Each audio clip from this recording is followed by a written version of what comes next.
Bulletproof Radio, a state of high performance. All right, let's talk about hypoxia. What is the relationship between blood pressure and hypoxia?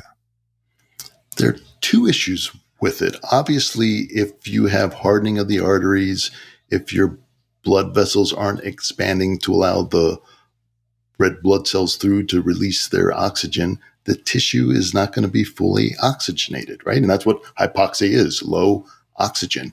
Now, just because you have oxygen in your blood, right, and that gets measured with the little finger device we all have now because of COVID.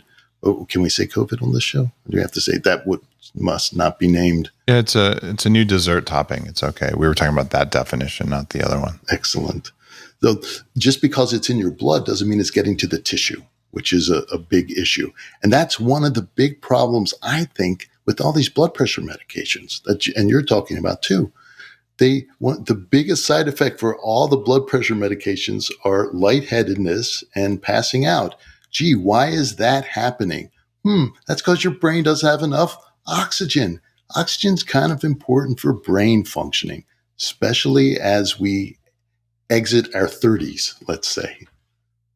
It's really important that people understand that thing about blood pressure in the brain.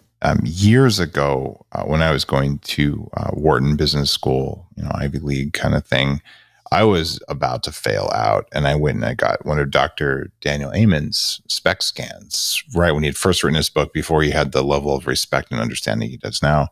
And they found all kinds of brain problems, but including low blood flow in the brain, because I didn't understand the nature of having low blood pressure in addition to all the other crap. I had a history of Lyme and mold and toxic metals and all kinds of stuff I've talked about on the show before. But interestingly, he did find that when I came back after doing all this biohacking, all the stuff that I've been writing about, that my blood flow in the brain was noticeably improved. And I take herbs every day that are documented to increase blood flow in the brain, and even standing on your head and whole body vibration, all kinds of stuff you can do.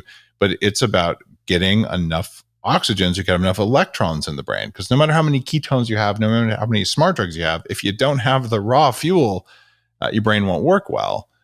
And so what you're finding is that this is a problem in the brain. When people use the Zona, they're training their endothelium basically to be better, because it normalizes blood pressure, that they're seeing better cognitive function.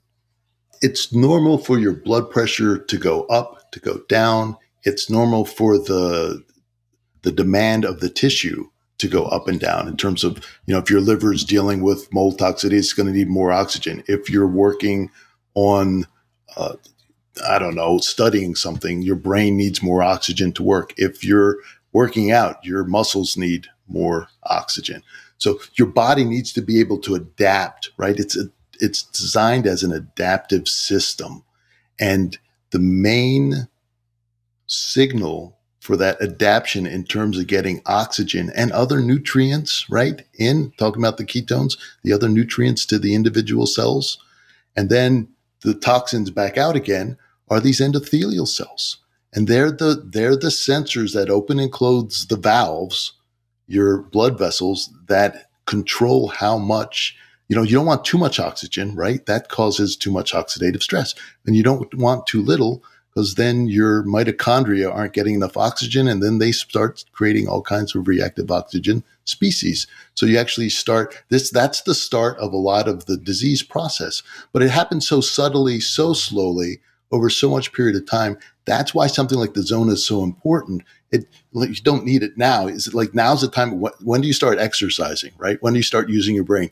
Now, before you've lost your muscle tone in your 60s or 70s, and you're trying to recover it back, and it's much more difficult. So now's the time to start exercising, quote unquote, your endothelial cells so that they continue to function well as you increase your age. So you're not only living longer, but you're living well as well.